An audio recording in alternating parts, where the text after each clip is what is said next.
Shitting on Fortnite content isn't brave, it's the lowest hanging fruit on the internet. The content is fucking abominable and we all know this. You have those incredible trends such as 1 kill equals 1 centimeter of my girlfriend's areola that I'll show on camera, doing Fortnite dances in real life while nude, subscribe to my channel for a Ghoul Trooper skin, 10,000 V-Bucks, and a personal rim job from my mouth to your asshole. And then you've got conspiracy theory videos like, is Area 51 actually just a cover for the Fortnite cube? Just absolute shit is what I'm getting at. So me shitting on it doesn't make me a hero. But I'm gonna shit on it some more. Atop the Mount Olympus of suck-fucking Fortnite content there stands one champion. His name's Exility. It's all just clickbait nonsense like, Fortnite will fuck your wife while you're asleep, and here's how. Oh, and then the follow-up video, Ninja will fuck Fortnite's wife while Fortnite is asleep, and here's the evidence. And it's all just clickbait bullshit that's all padded for 10 to 20 minutes longer than it should ever possibly need to be. This is from one of his newer videos.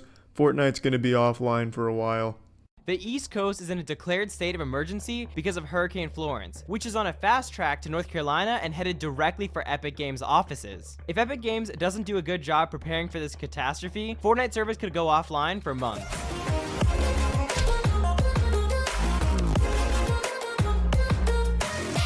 He makes it sound like Hurricane Florence was targeting Epic Games, like God himself created Hurricane Florence to demolish Epic Games and steal all of our V-Bucks. It's amazing. He spends this entire video under the premise that Epic Games is going to be destroyed. It's going to be a pile of rubble and ash and every employee is going to be fucking destroyed and sent straight to hell because of Hurricane Florence. He treats it like it's Voldemort. And then he has the audacity to pad this video over 10 minutes to talk about every single previous hurricane that's ever hit the United States. It's fucking horrible. It's the worst history lesson I've ever heard in my life. It's 3 a.m. and I've been watching Exility videos for the last hour. Probably gonna have a fucking dream of Exility clickbait. How Charlie woke up 6 inches taller, and then I'll wake up and I'm not 6 inches taller, I'm still 5'6". Anyway, I'm gonna finish this video in the morning.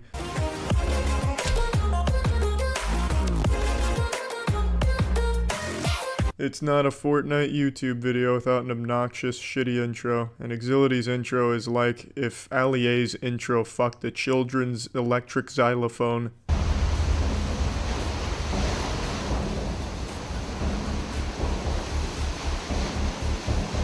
If flooding like this occurs in Carolinas, Epic Games and Fortnite are going to be out of commission for a while. On top of the flooding and the storm surge, there's also extremely high winds. Yeah, no shit, Chief Meteorologist Exility. If Hurricane Katrina flooding happened in North Carolina, I'm sure the office would get a little soggy. It's a statement you can make about anything. You could show a video of an intense thunderstorm and say, but what if this happened in North Carolina right over Epic Games headquarters? What if a lightning bolt struck Epic Games, caused the entire facility to explode, killing every single worker there? There would be no more Fortnite, and this could happen, here's why.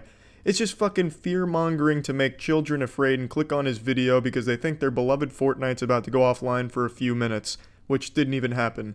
I mean, Hurricane Florence didn't destroy the USA, it's not underwater now. USA and East Coast hasn't become Atlantis.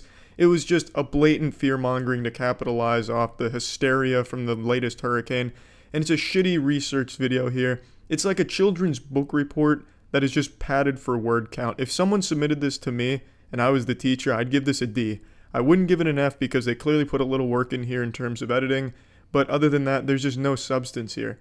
TSM Myth was one of the most viral Fortnite creators on YouTube and Twitch. However, over the last couple months, his YouTube views have dropped dramatically. His streams aren't performing as well, and he's unknowingly been killing his YouTube channel and career overall. It was actually this video right here that convinced me that Exility is just a big old pile of filthy dog shit, because this is just so clearly baiting a bunch of people into clicking on it because they read that and go, hey, wait, TSM Myth hasn't lost his career, he's still extremely popular, what is this guy talking about? What was that one simple mistake?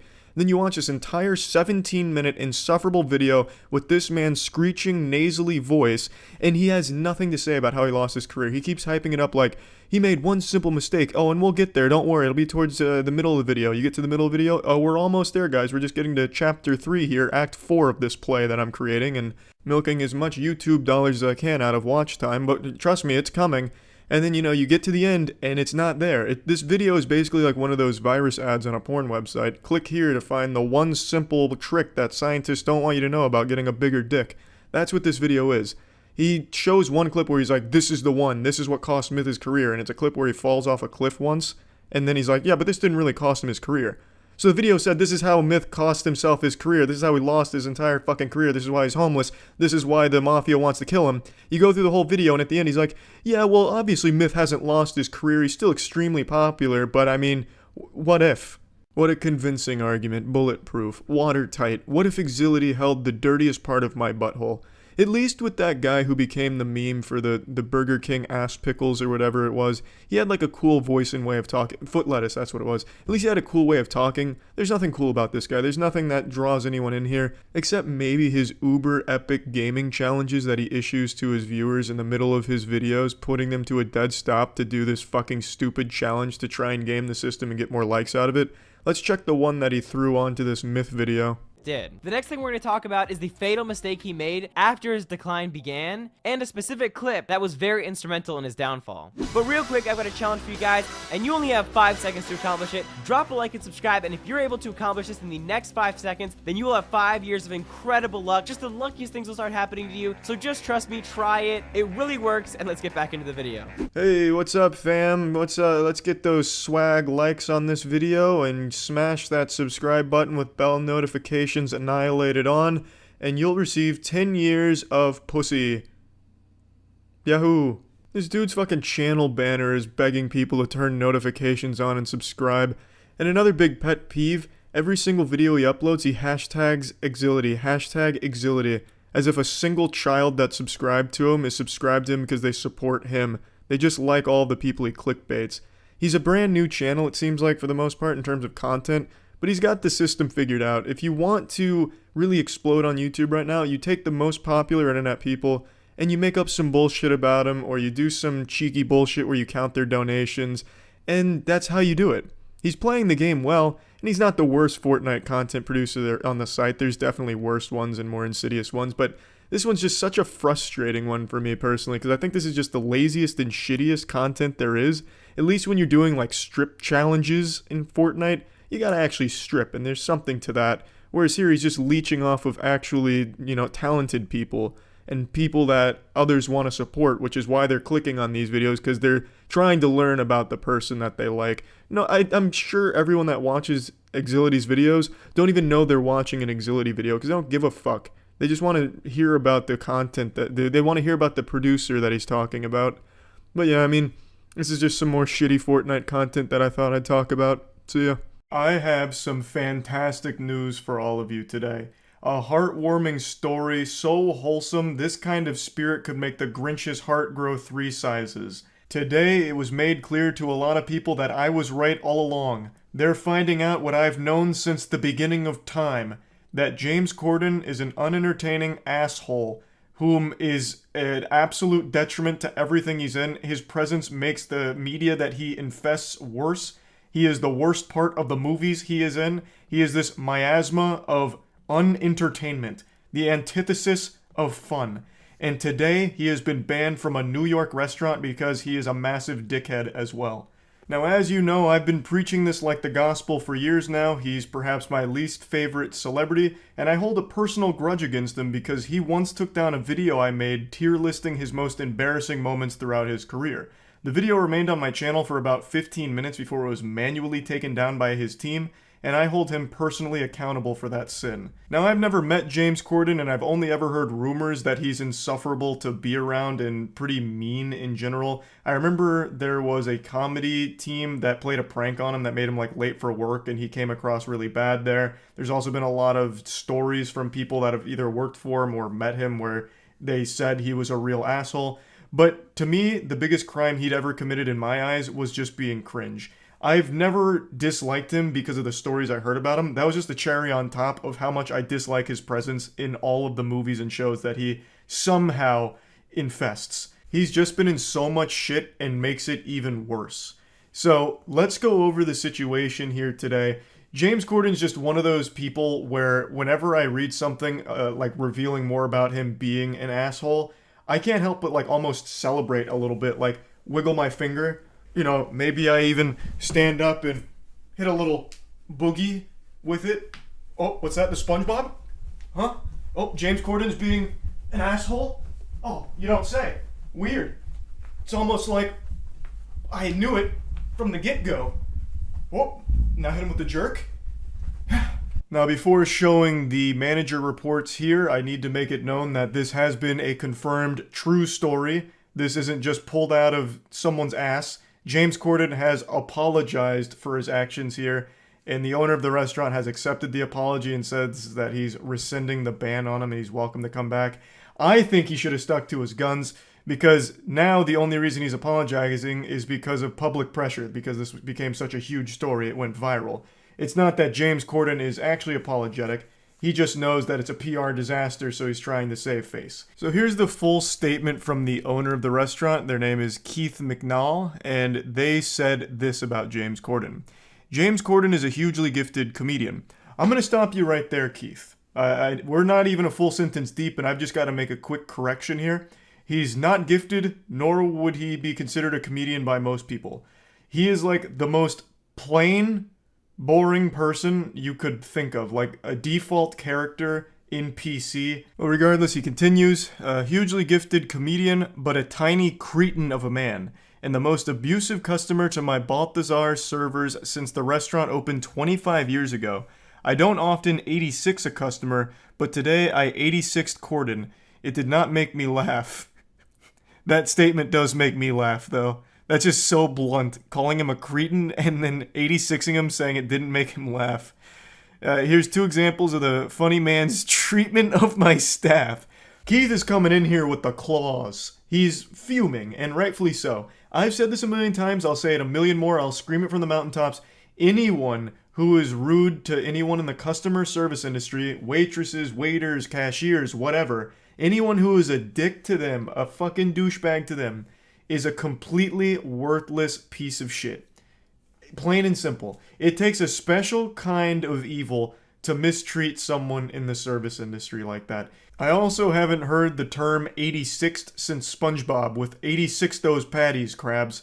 So that was kind of a cool throwback there. So let's look at manager report number 1. In June, James Corden was here on table 61. Although this is diabolical, it happens very occasionally in all restaurants. After eating his main course, Corden showed the hair to Balthazar's manager, G, who was very apologetic. Corden was extremely nasty to G and said, "Get us another round of drinks this second and also take care of all our drinks so far.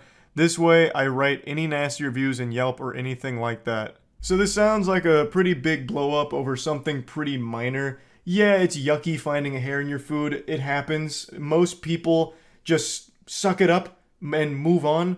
But I also don't think there's any shame in being like, hey, I found this hair in here, I was hoping I could maybe place another order or get this replaced. I don't think there's anything necessarily wrong with that. Just being respectful about it because, accidents happen. It's something that just unfortunately happens from time to time. I'm a legitimate hypochondriac, and even I, when I find a hair in my food, pick it out and still finish it. But I do understand why someone wouldn't. I don't think there's anything necessarily wrong to be like, hey, can I, maybe just place another order? I think that's fine. There's no reason to call the manager over, yell at them, and then demand another round of drinks and threaten to leave a nasty review, right? Like, I think that's blowing it way out of proportion. Now let's move on to the second manager report. James Corden was at Balthazar with his wife on October 9th for brunch. He asked for a table outside. Brunch maitre d' Allie Walters took the party to table 301. Mr. Corden's wife ordered an egg yolk omelet with Gruyere cheese and salad. A few minutes after they received the food, James called the server, MK, and told her there was a little bit of egg white mixed with the egg yolk. MK informed the floor manager, G. The kitchen remade the dish, but unfortunately sent it with home fries instead of salad. That's when James Corden began yelling like crazy to the server, "You can't do your job. You can't do your job. Maybe I should go into the kitchen and cook the omelet myself." MK was very apologetic and brought G over to the table. He returned the dish, and after that, everything was fine. He gave them promo champagne glasses to smooth things out. G said that Corden was pleasant to him but nasty to the server. MK was very shaken, but professional that she is, continued to finish her shift. So this one I think is a little bit more indicative of the real personality of James Corden. If something is slightly not up to his standards, he loses his temper about it. I think that's very par for the course from all the stories I've read about him, from workers as well as people that have met him, as well as that brief segment where you can see him kind of blowing up in the comedy sketch at his expense. He just seems like the kind of person that is very entitled and feels like they're superior to just normal people around him. So in that entitlement, he fucking blows up at them. Oh, I'll go back there and cook it then. You guys can't do your jobs. Disgusting. I spit on you fucking plebeians. This is disgraceful. You sent me a dish with house fries instead of a salad? Are you trying to kill me? This is poison. And the fact that he shamelessly has done this twice now, and this one apparently in front of his wife, blows my mind. How anyone can do this in front of other people, especially people they care about, is something that will never compute with me. How do you not get embarrassed? No, this isn't like a tough guy thing. This doesn't make you look alpha. This doesn't make you look like a strong man. This makes you look like a little bitch. You look like an absolute douchebag, weak little man. As Keith calls him, a tiny cretin of a man. Why are you getting so upset at the server who did nothing to slight you? They didn't insult you. Everything that happened wasn't on purpose. It wasn't an attack against you. Sending the dish with house fries instead of a salad is an easy solution. Just be like, oh, I actually wanted the salad. And then bang, they'll go get you the salad, I imagine. They're not going to sit there and like challenge you to fisticuffs like, I will not get you the salad, and I'm throwing the gauntlet down. Oh, put him up, Corden. Like, it's just such an easy thing to calmly handle. But I guess not for James Corden here.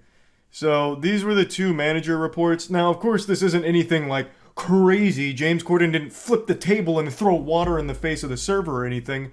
But even still, this kind of behavior I never have any tolerance for. There is just never an excuse to be rude, mean, nasty, yell and scream at anyone in the service industry.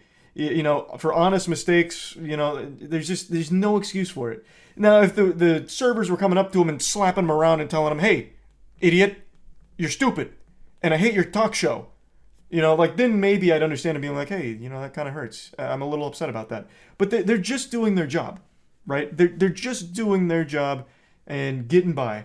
There's just never a reason to be mean to someone in the service industry. So yeah, I just wanted to talk about this a little bit because whenever James Corden fails and makes a fool of himself, I can't help but smile and just take it back from a distance as a spectator sport and be like, yep, that's James Corden for you. You guys are seeing this, right? So I was right. Even though I know most people agree that James Corden isn't entertaining.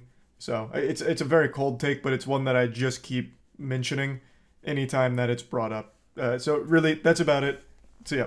This is going to be pathetic to say out loud, but I was about to go to bed, but then just kept thinking about a tweet that I read 3 days ago that's just been living in my head rent-free, and I got upset again. It's like an itch that I have to keep scratching. It doesn't go away. You know how a lot of people will get into like a minor argument or see something or hear something that makes them upset, and then they'll start replaying that moment in their head over and over again while they're in the shower, coming up with the perfect responses and comebacks to it, and just have like this full-blown debate in their own mind about it? That's what I keep doing with this tweet that I read 3 days ago. It's not even a big deal either, but it just keeps crawling under my skin. It's like that scene in The Mummy where that little scarab thing goes into that guy's body and just keeps crawling around. That's what this tweet is doing to me. It's fucking eating me alive.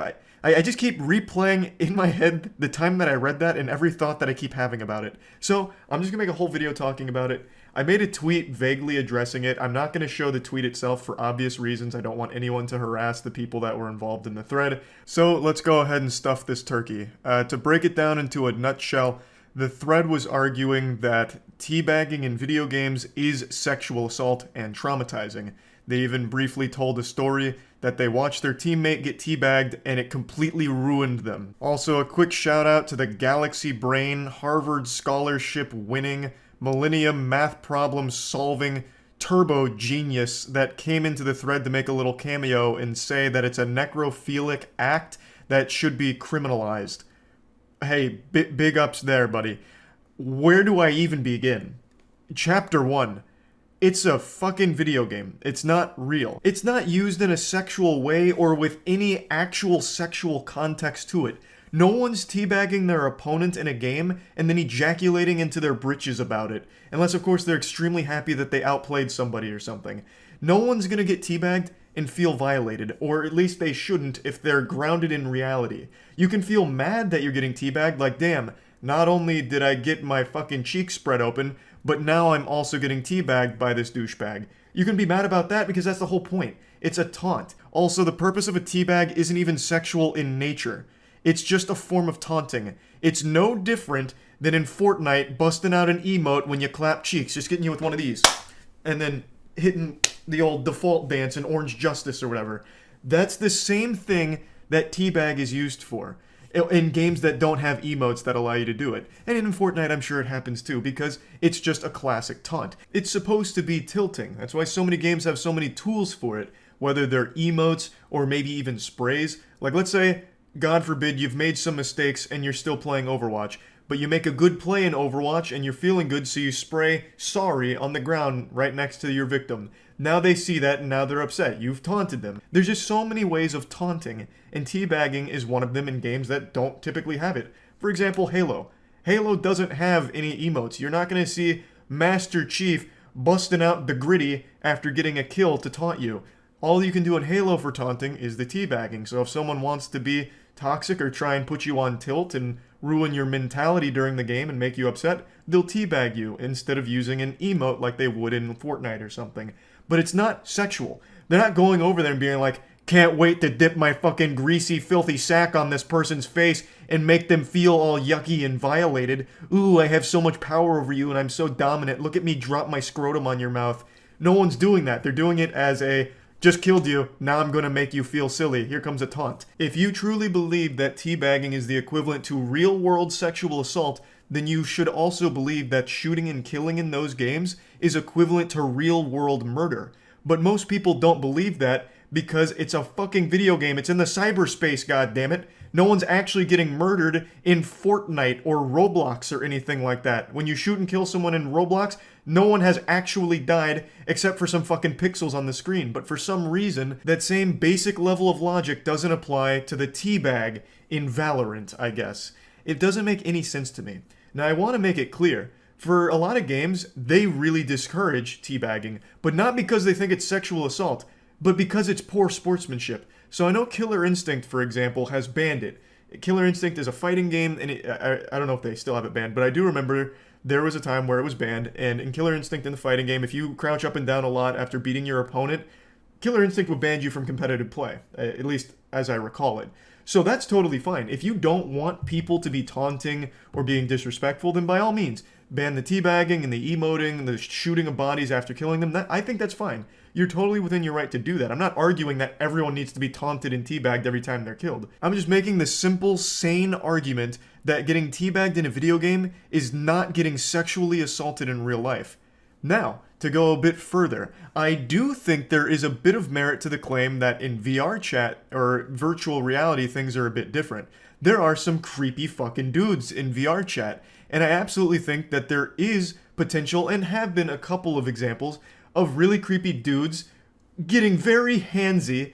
Handsy is a term I'm using loosely because it's VR, but getting really weird and up in people's face and personal space in the virtual world, and I do think that can border on sexual harassment and can actually make people feel violated because you are really like in there. VR is a pretty different experience than to like a Valorant. So I can absolutely understand and sympathize with someone that might go into virtual reality space and encounter some grimy, grody, Cheeto-dusted, fingered, shit-stained, underweared, mouth-breathing, creepy guy that follows them around and makes disgusting remarks about how he's touching himself while also touching your avatar in the game, never leaving you alone, and just being all up in your shit, then yeah, I completely agree that is like actual sexual harassment and all of that.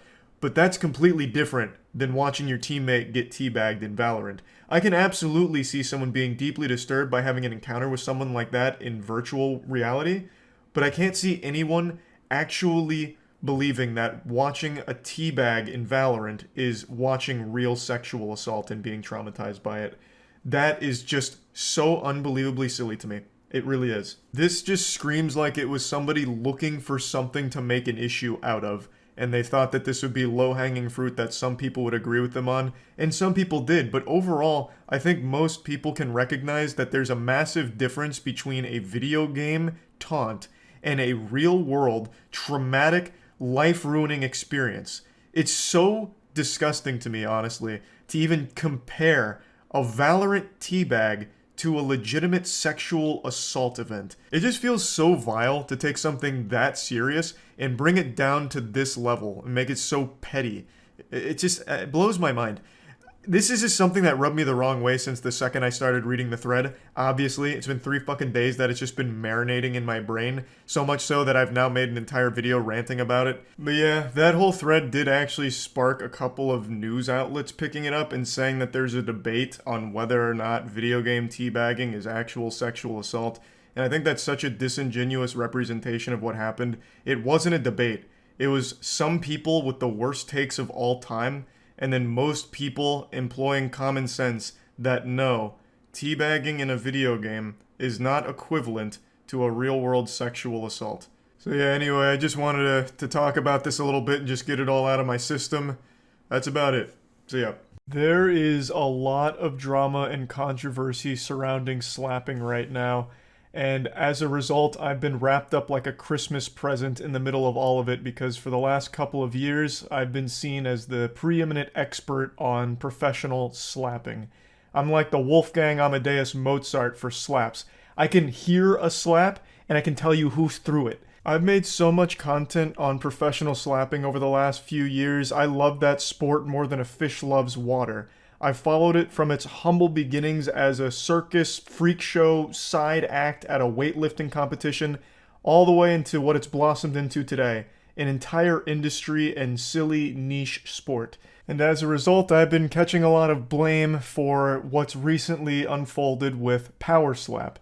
Power Slap is Dana White's new slapping sport, and it is remarkably dangerous. And I'm sure if you've been on Twitter today, you've seen the viral clips from episode 1 with the wild knockouts that look like someone getting hit by 5 different trains from all angles. It's very brutal. And since I've covered slapping for so long, people are blaming me for bringing it to Dana White's attention, as if I'm just like his little court jester who's keeping him up to date on things like slapping. He and I aren't friends. I've never spoken to him in my life. I'm not a fan of Dana White. I think the way he treats the UFC fighters is a fucking joke. I think it's criminal how bad their contracts are. And I have absolutely nothing to do with Power Slap. But I feel the need to defend myself because for a lot of people, especially UFC fans, they're looking at me as the supervillain, like the mustache twirling evil guy behind the scenes, the puppet master that made Dana White dance, which I actually find extremely entertaining because Power Slap flopped harder than Morbius. This did not do well for him. Dana White's invested millions upon millions of dollars in this, expecting it to be a smash hit, and the only thing it smashed was his fucking wallet here. So if I truly did influence his perception of how popular slapping was, I find that to be a great joke because he invested so much money into it only for the reality to slap him in the face. Contrary to popular belief, I don't like Power Slap. I don't like what Dana White is doing with it, and I'll explain why. What he's doing is significantly more dangerous than the slap fighting that I enjoy, such as Slap Fight Championship. There is a very strict set of rules as well as medical supervision and regulations that they follow to ensure that people aren't just getting hit with fucking frying pans and forgetting who they are and where they were. Now, of course, by the very nature of this, it's dangerous. Everyone knows that, including the slappers, and everyone also knows it's dumb. That's not some secret, it's not a deep cut. Everyone knows it's stupid. And they do everything they can to make it as safe as possible, except in Dana White's Power Slap. The whole thing is just supposed to be like a wow, this is silly shit that I can't look away from. That's like, ask anyone who is in the slapping scene. Even the owner of Slap Fight Championship, JT, will tell you, it's just a fun, over-the-top, goofy sport. But he has a set of rules that keep it as safe as possible for the athletes. Rules that aren't being followed by Power Slap, even though they do borrow some of the best slappers in the world for the show. I want to show you the clip now that's floating around, and then I'm going to go over the key differences. Now, this is one of a few viral tweets that's floating around. This one is coming from an actual neuroscientist who's talking about the brain injury because after he gets knocked out, he goes into what's called the fencing position. It's actually a pretty terrifying thing, and I have no doubt that this guy really did suffer greatly from this. And he's far from alone. This isn't some, like, crazy accident that no one could have seen coming. Every knockout they show in the clips that's floating around are all pretty devastating, and I'm sure they will have residual effects for quite some time as a result. Now, to the untrained eye, this seems like business as usual for slapping sports, but there's actually some very key differences. The first, and in my opinion, one of the biggest problems, is the absence of the no stepping rule. Now, to be fair, they do have stepping listed as one of the fouls, but it's not enforced in the actual show, so it might as well just not have even been written down in the first place. It basically is absent. In normal slapping tournaments, you're not allowed to step into your slaps. It's all just upper body rotation. You can't be like, doing like a Happy Gilmore up to the barrel and then slapping them on the way by with a drive-by. Because obviously when you're stepping into a slap, you're generating significantly more power with it. And since you're not able to defend yourself in slapping, they're taking the full force of this wallop. They're getting served a quarter pounder with quadruple cheese. It's a lot more force behind that because they stepped into it. Now you might be asking yourself, why aren't they enforcing a no stepping rule if it's so commonplace? And the answer is because Dana White only cares about the spectacle of the sport. And in his little smooth brain, he thinks the spectacle is just big KOs. So the more KOs, the more people are going to get interested and hype and excited, the more people will watch it, which is more money in his pocket. So anything to really increase the amount of KOs, I imagine Dana White views as a positive thing. So they're not enforcing a strict no stepping rule, which is leading to significantly more knockouts in Power Slap than in any other slapping tournament I've ever seen. Compare this to any other slapping tournament, and it's like 10x in Power Slap. And it's not just because of the no stepping rule, they also don't really enforce clubbing. Another common rule in slapping is no clubbing. That refers to not hitting with like this part of your hand. Because at that point, you're basically just fucking punching the person. It's like a monk strike, like a monk palm strike to the face. What you're supposed to be hitting with is up in here. I'm giving the anatomy of a slap right now, but this is what you're looking to actually hit someone with when it comes to slapping. It still generates power, it's still nice, loud, Looney Tunes level noise with a slap, and it's still exciting, but it's not nearly as dangerous or potentially fatal as getting clubbed like this. That's very serious, by the way. There actually has been a fatality as a result of slapping tournaments where a famous strongman from Poland named Artur unfortunately passed away due to the injury he suffered in a slapping tournament. I actually made a video, I think 2 videos on this guy. Artur was this absolutely massive strongman. He was really cool, but unfortunately he passed away due to the injury he suffered in a slapping tournament. It was absolutely tragic, and it's why safety needs to be taken very seriously when it comes to this sport, which right now Power Slap isn't doing at all. It's like handing a loaded gun to a toddler in the dark. If you watch all of the KOs that are floating around on Twitter from Power Slap, every single one of them pretty much is a club. It would be called a club in every other slapping event except Power Slap, I guess. It is just non-stop clubbing there. So the fact that Dana White's wiping his ass with any level of rules that help the fighters not suffer life-changing injuries is pretty disgraceful. It's not because he didn't know about these rules either, by the way. He's someone who's clearly done his research on it because he's emulated and even taken things from like Slap Fight Championship. But for some reason, he's not actually enforcing the rules because he's too enamored with all of the knockouts. And there have been pretty much non-stop knockouts from Power Slap, it seems. Which isn't really something to be celebrating because these are real people that are taking this damage. So I don't like Power Slap, and I don't like people assuming that I do. I really think there's a world of difference between something like Slap Fight Championship and what Dana White's doing here. Like, I wouldn't be surprised if in the next episode they have like a halftime show where 2 people just hit each other in the face with baseball bats until one of them loses their entire fucking head, just gets decapitated. Like, it's just very clearly designed to just maximize the amount of knockouts, which I just don't agree with. So to all of the UFC fans that are upset at me for talking about slapping and making content about slapping for a couple years now, I really think you and I are on the same team. I don't support what Dana White's doing.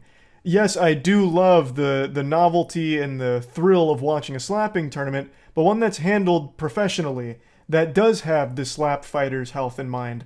Of course, I just recently made a video about one that was equally as dangerous as Dana White's slapping tournament, the one where that guy's face got like actually completely rearranged. But that one I was talking about it being extremely dangerous too. But anyway, point is, I don't like Power Slap. So yeah, that's about it. See ya. Jiminy Christmas sports fans, buckle your seatbelts because I'm about to take you on a wild ride here. And I don't want your, noodle getting blasted against the side of your skull because this is a lot of information you're going to need to be processing to keep up with the lore.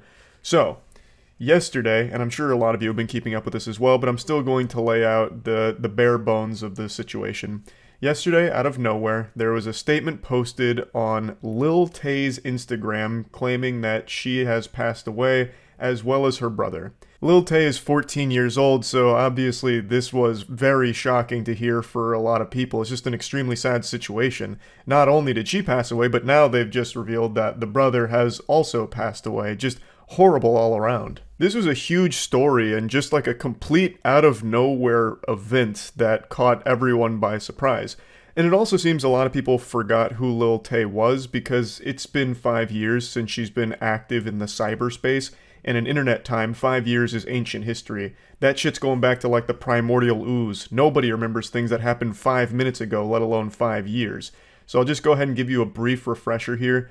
Lil Tay was a 9-year-old influencer who blew up in 2018 by posting content of her flexing money. She'd also do tours of mega mansions talking about how she buys them all the time. She'd be in expensive sports cards and say shit like, I don't have a license, but that doesn't mean that I still can't own the goddamn Batmobile.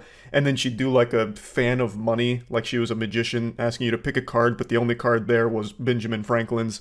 The content was basically just, here's a 9-year-old who's saying absurd things and has a seemingly absurd amount of money. Now, obviously, no 9-year-old is going to really act this way. This was all a persona. But it turns out it wasn't like her idea or anything.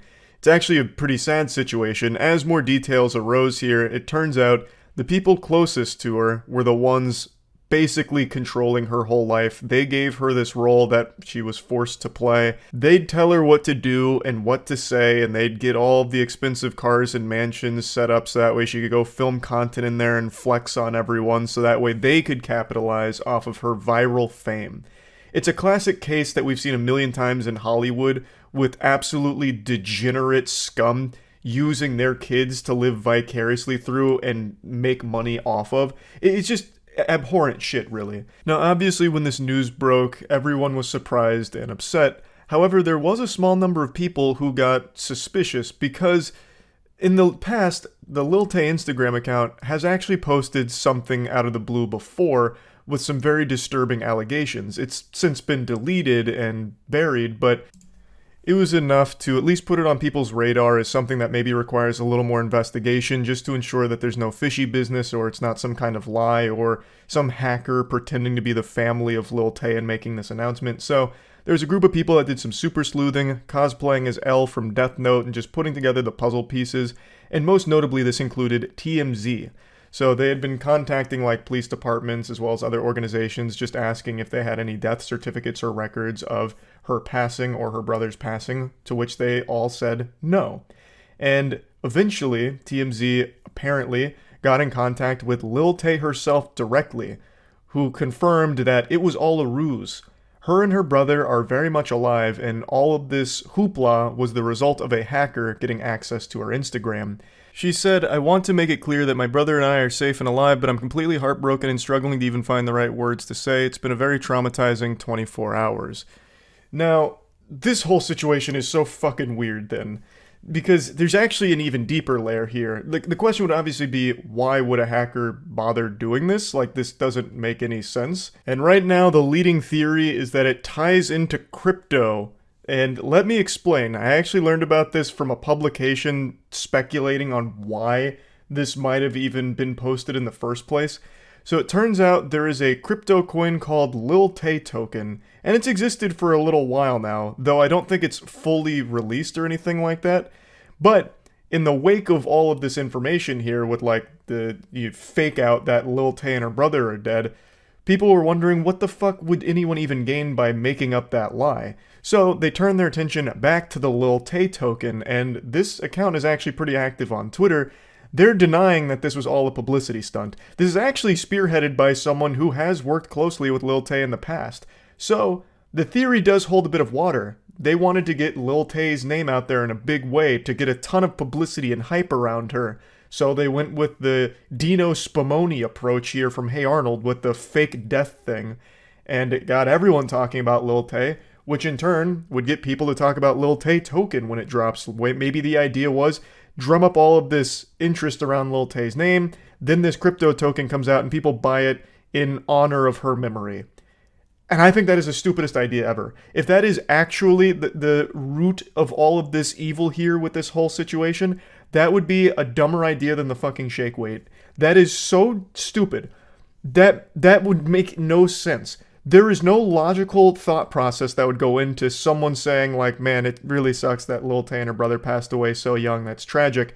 And then being like, in order to show support to their memory, I'm going to buy an overpriced crypto shitcoin. That's what they would have wanted. Like, that's just not going to happen. This would never move tokens. This would never sell crypto for them.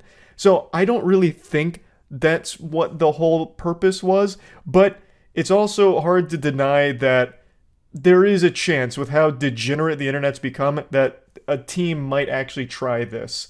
So it's possible, but I think it's unlikely. I think one thing is very clear here, though. Lil Tay is surrounded by bad people. They told her everything to say back in 2018, saying awful things, doing garbage shit for the sake of being a viral celebrity so that they could make money off of her. She is surrounded by fucking parasites. The people that she's supposed to be able to trust and rely on most in her life seem to be the ones that are controlling her whole life for their own personal gain financially. It's so sad. But I would like to expand a bit on what I alluded to earlier, where this isn't the first post that's popped up on her account from somebody else about some very disturbing stuff. A couple years ago, there was actually a post on her Instagram talking about how she needs to be saved from her abusive father. And it linked to a GoFundMe page which raised like $17,000, alleging that the father was abusing her and a lot of other really disturbing allegations as well. It was started by her brother and alleges that the father is evil and abusing her and doing everything he can to control all of her money, and it also has like a bunch of pictures as well as evidence. It says that the goal of the GoFundMe is to free her from the life of abuse that she currently lives, and that they're going to be doing everything they can to get her away from the father. And I believe that's through the like court system. But I haven't been able to find any information on that or any updates on the situation at all. There's only one update provided on the GoFundMe, and that was like a week after it launched, where this is what was said. I want to take this time to personally thank everyone that believes the truth and supported Tay even through the conspiracy theories. Please realize the Supreme Court case directly involving a minor is not public information. All documents are sealed and will not show up in the registry. The truth will eventually come out. Chris Hope owes $400K in child support and has stolen millions. Just now speaking about this because I no longer am a minor and now have the right to do so without harming my family legally. All people alleging that I am stealing money through a GoFundMe, please look at the facts, look at the police reports and the abuse. This is a serious situation.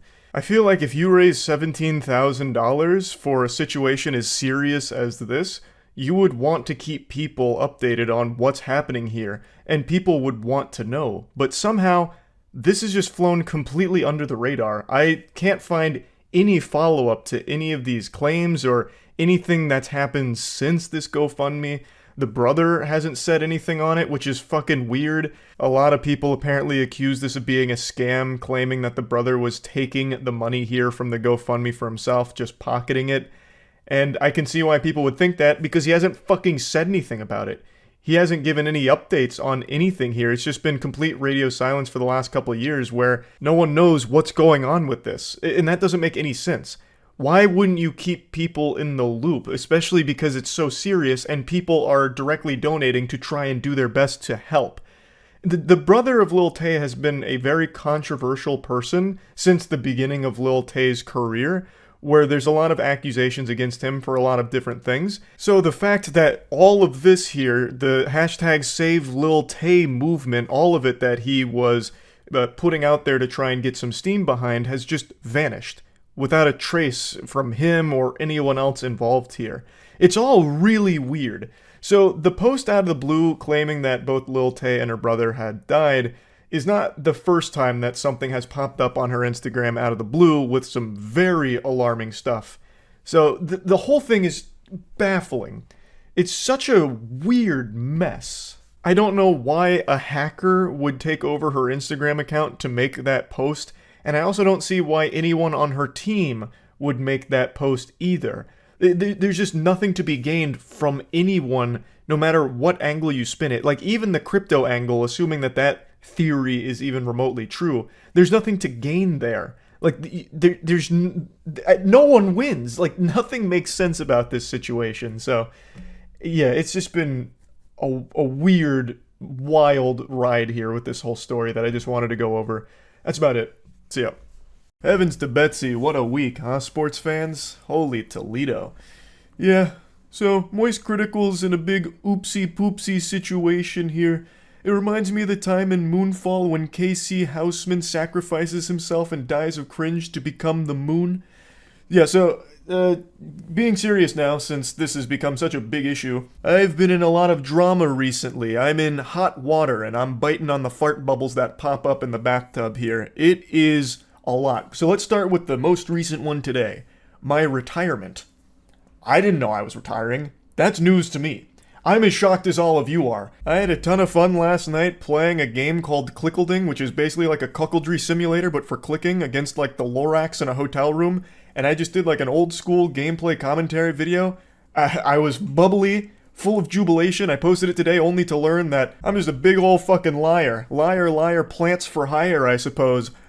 Apparently, and I didn't know this until I posted the video, everyone was under the impression that I was quitting the internet. So I started scratching at the hair on my chinny chin, wondering, when the fuck did that happen? Was I sleepwalking? Do I have somnambulism? Is this some kind of, like, Fight Club situation? But instead of, like, Tyler Durden, I have fucking Charles Turden here that's just making wrong announcements. It turns out the patient zero behind all of this was a post Jackson made announcing that I would be leaving the podcasts, which is something I thought about periodically for quite a few months now, mainly because I started to recognize that I was becoming the very thing I'd make fun of with being chronically online. Like, I just was always online, and the podcasts were a big proponent of that, and I just kind of wanted to scale back the amount of time I spend online, and I kept Jackson in the loop the whole time here about where my head was at, and last week I told him, hey man, I think this is going to be where I hang up the jersey, you can put it in the rafters, throw it in the dumpster, but I think I'm just going to be, sailing off into the sunset here and just reducing the amount of stuff I do online. Which he completely understood, so he made the announcement just letting people know that, and then that got spun on Twitter and Reddit as Moist Critical's taking an indefinite hiatus and quitting the internet, fundamentally. Don't know when I'll be back, he's done with the internet because of all this controversy. Patooey, on his grave, he's gone. When looking at the post, I don't even know where that's coming from. It's literally just talking about the podcast and me just stepping away.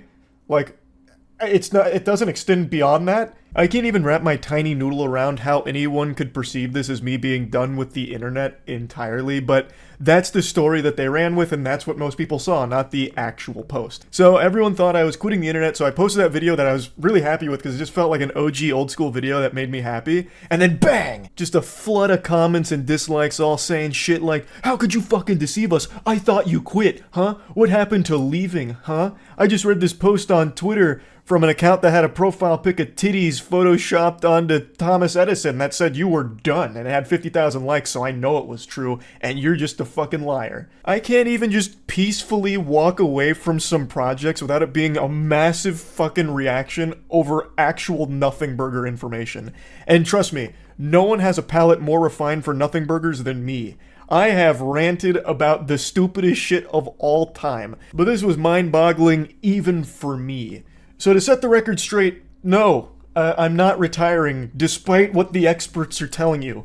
All I did was walk away from a couple of projects. That's really it. Like, that's a pretty normal thing to do, especially when one of them I've been doing for, 8 years. I really didn't think it was that deep, especially not deep enough for how big of a story it's become with all of the wild narratives running around about the true reason that I stopped doing it. So let's get into that drama. I've talked about it on stream, I don't even know how many times at this point, but we'll just talk about all of it in this video here. So, when covering the Ava Tyson situation, I was attacked by a lot of people for not being quick enough. Even though I covered it within the first 6 hours, People were unsatisfied that I hadn't made a video within like the first fucking 20 minutes of it dropping. And then when I did finally finish the full video covering all of it, it was another massive problem where now I only did it out of an obligation because people called me out, and then I also got accused of being a transphobe because I didn't use Ava Tyson's preferred pronouns, which were she, her. I didn't know that. I thought just calling Ava Tyson by her name was okay, and I had also heard when I went to the Mr. Beast thing, someone refer to Ava Tyson with they. So I was truly under the impression that that was okay. And for that, I was annihilated by a good chunk of Twitter. And then annihilated by another good chunk of Twitter because I called out Sneeko, who was the main proponent about me covering for Mr. Beast to keep the collab alive. I wasn't talking about Ava Tyson because I wanted the Mr. Beast collab. And I talked about how absurd that statement was, especially given his history with fighting against the age of consent. He's been very vocal about how much he hates the age of consent, and so I talked about that briefly at the end of the video, which then changed the whole narrative for a lot of people where I never talked about Ava Tyson and only talked about Sneeko.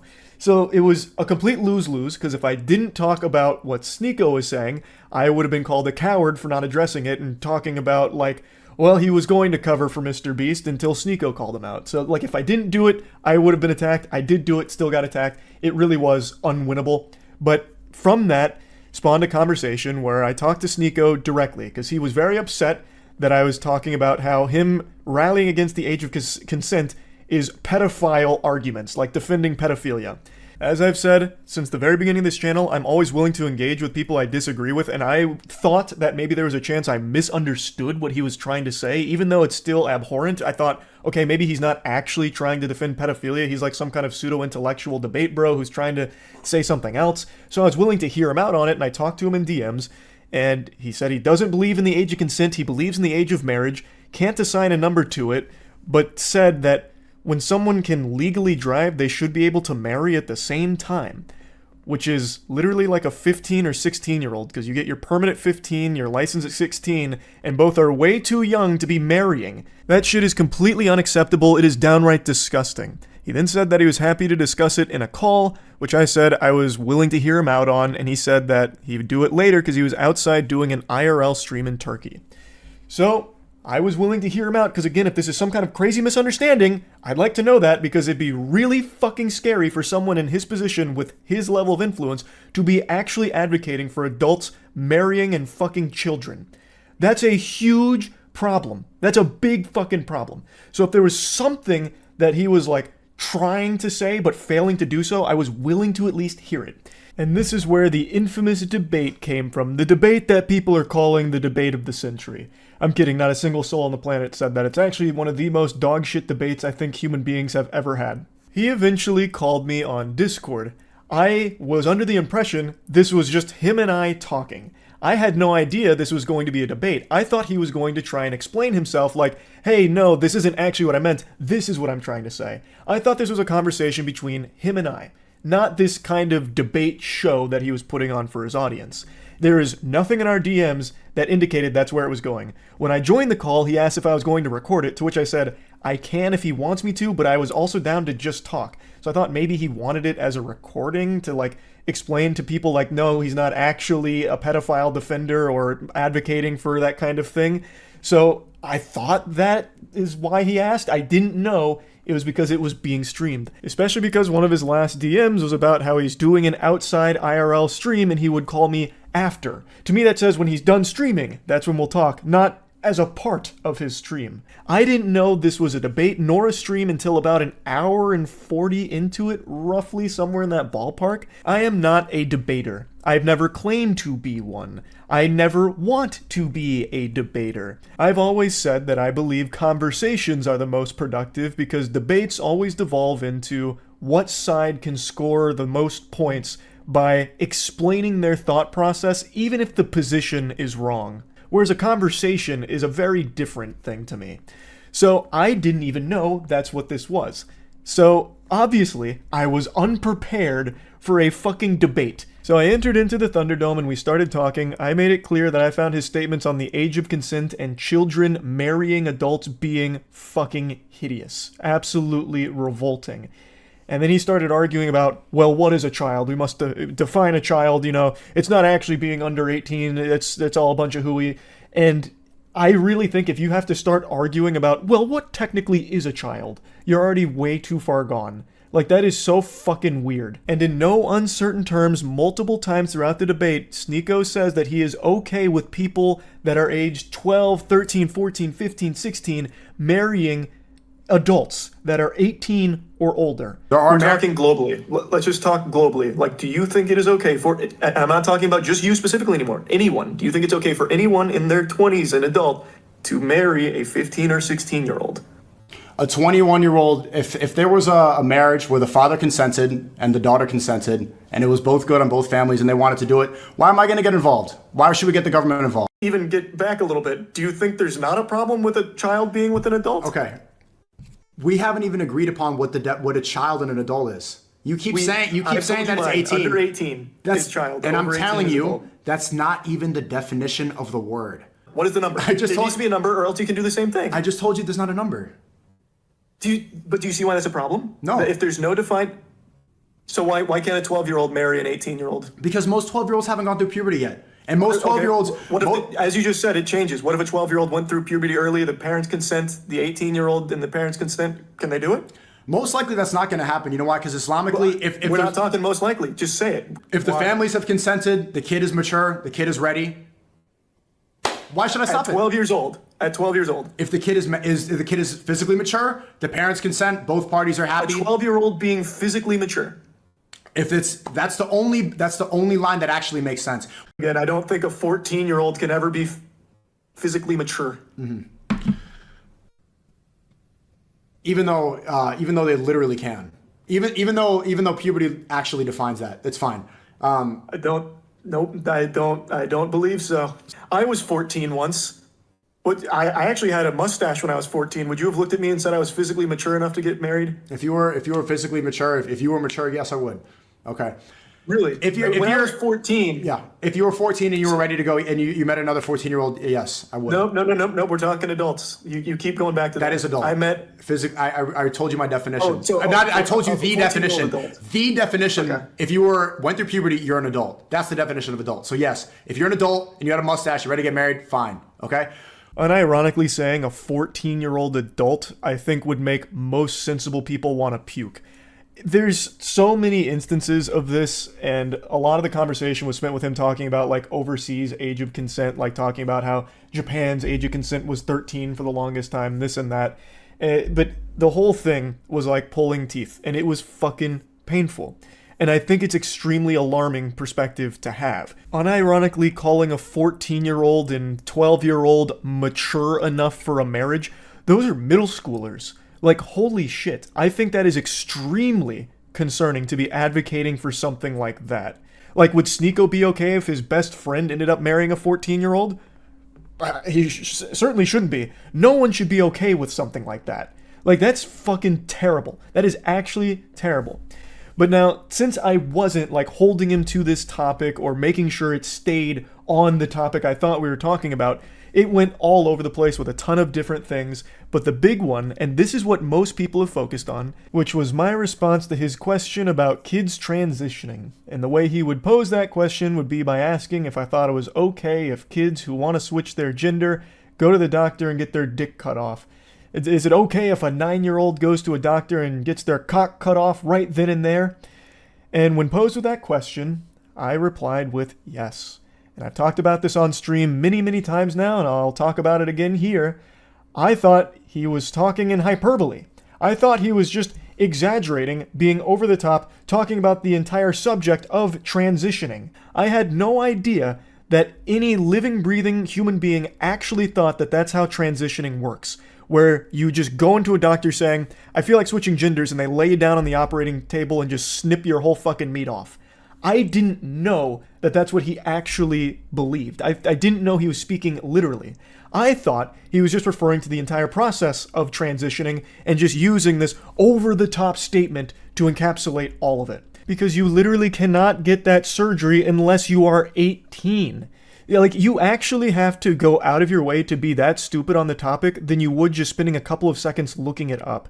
There are very rare cases where someone under 18 has had that surgery performed. That's not common. So I really didn't think that someone could be so dumb on the topic. I thought he was just speaking in hyperbole, which is my mistake. I should have been more clear instead of making an assumption that he was talking about something nuanced in an over-the-top way. I haven't hid this take, and it's not a new take from me. I've talked about this a couple times throughout the years on stream. I have no complaints if a kid gets interested in transitioning and starts talking to their family about it.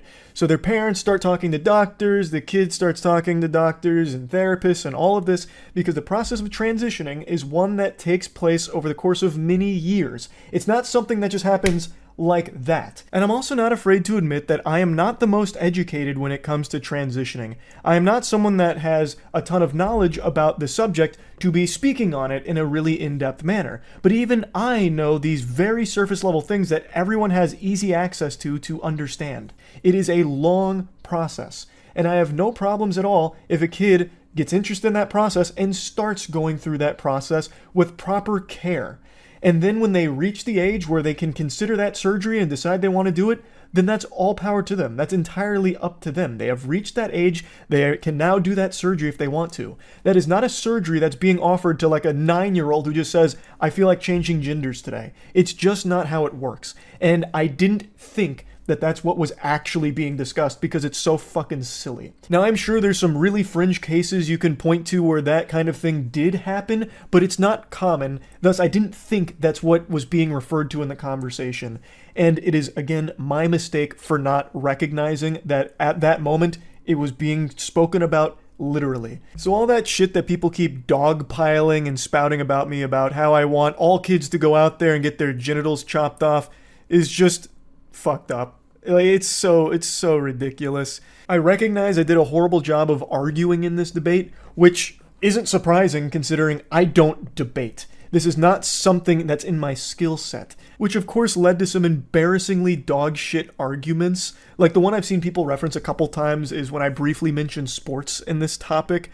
It was a stupid point to try and make. I was getting hit by like some rebound psychic damage listening to some of the drivel brain rot that Sneeko was spouting about the age of consent. And I don't know why I thought this was like an argument to try and make, but I brought up sports in this subject and I was going to try and elaborate on it, but didn't at all. What I was going to try and say is that when a kid gets interested in a sport, they'll talk to their parents about it, they'll research the sport, go through the process of learning about it.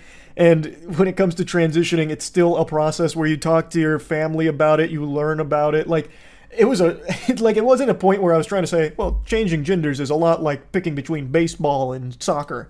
Like, that's not what I was trying to get at, but because I didn't elaborate on it and it really wasn't a good argument to try and make in the first place, that's one people have harped on a lot. And I get it. Like I said, I am not a debater. Like, I didn't go in here expecting a debate. So I had nothing prepared here for this inundation of outrageous questions and tangents.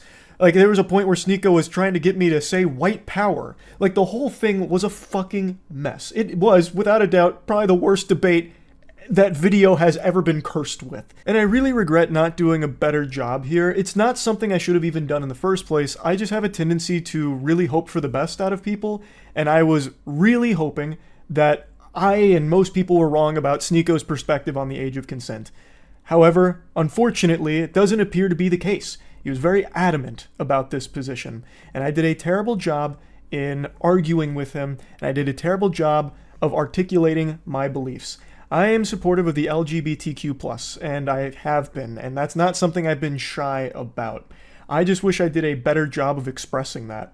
To be open and honest here, and I've talked about this a lot, I've always treated my channel kind of like a diary for myself, which is why I just talk about so much different nonsense and so many things that I know a lot of people don't give a fuck about, but some of it's fun for me to talk about, or some of it's just things I care about. So being totally honest, I used to treat the internet as an escape from my dog shit real life.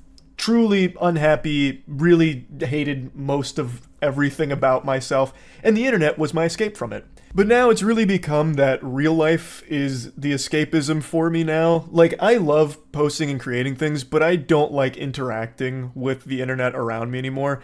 And it's something that I started to realize a couple months ago, and I've talked about it on stream a little bit, how because I've covered so many like drama stories and everything, it's pretty much all that I ever get told about when I'm streaming, and it's become such a massive headache, and it's just constant negativity that I'm fully flooded with, like at all hours. Like, I am in like this human centipede of eating someone's ass while having my ass eaten with even more things that I'm being demanded to like talk about, where everything just feels like a lose-lose, and it has been for like the last 6 or 8 months, I feel, where if I talk about something, it's a problem. Even if something is cut and dry as like Cody Ko having sex with a 17-year-old being bad, I caught a lot of shit for that too. I'm sure a lot of people probably didn't see that, but man, the amount of emails I got and a lot of the things I was seeing, even something as cut and dry as that was an issue when I talked about it. And then if I don't talk about something, or if I don't talk about something fast enough in the time that some people think is appropriate, I'm then accused of covering up for something for an ulterior evil motive. So it just really feels like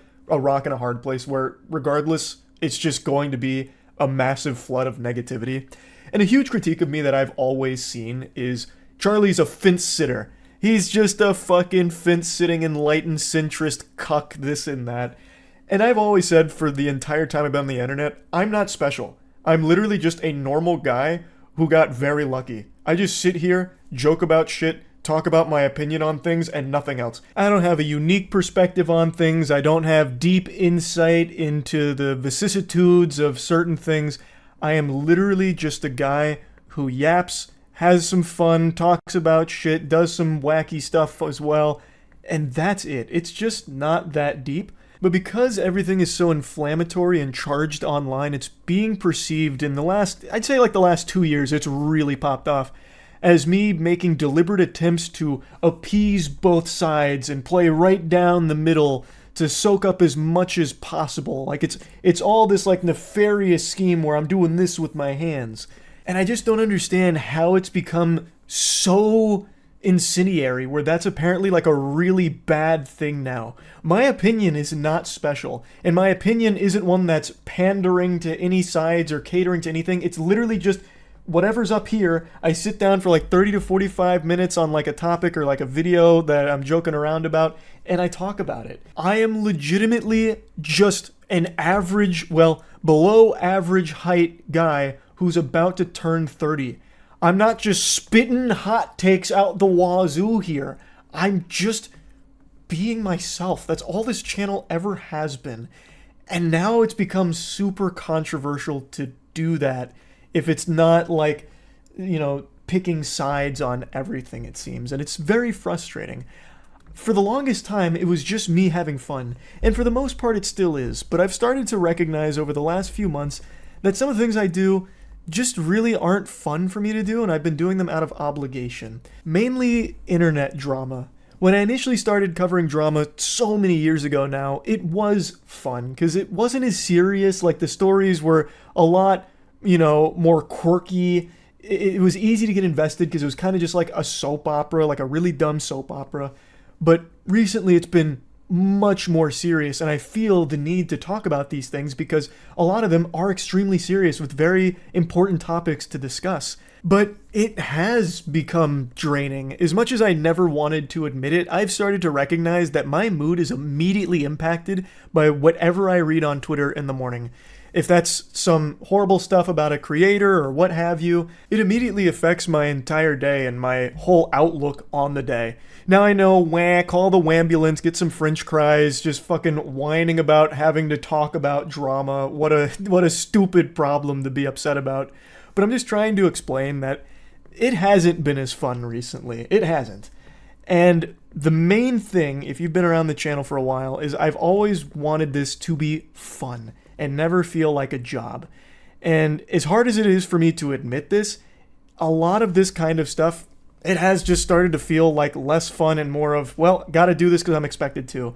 Like, anytime I go live, most of chat is just telling me about the latest in whatever's happening in the creator space or some other, like, extremely negative thing going on. And it's like, okay, well, I'm going to have to learn all about that once I turn stream off. So then I spend a few hours learning about these things, and it's all just really upsetting stuff. Like, it's not happy. It's all very sad, bad stuff. And it's been making me not happy. So I definitely think I'll be slowing down on covering internet-related drama or like drama in general. I'll still talk about like really wacky stories and shit like that, but I definitely think I'm gonna be pumping the brakes on like the kind of drama I have been covering recently. And instead, I'm gonna go back to focusing on the content that I'm most happy with. Like, if you ask me what content I'm most proud of throughout my entire time on this platform for the last, like, 17, 18 years, none of it would be drama coverage. It'd be things like Skynut. It'd be things like shooting a potato at a tennis racket to see if you can make french fries in midair by frying them in hot oil. It's shit like that. And I think I'm going to go back to that kind of stuff as opposed to the direction that I have been going recently. So, yeah, this was a lot to go over here, but I hope this has cleared everything up. And, yeah, that's really about it. So, yeah.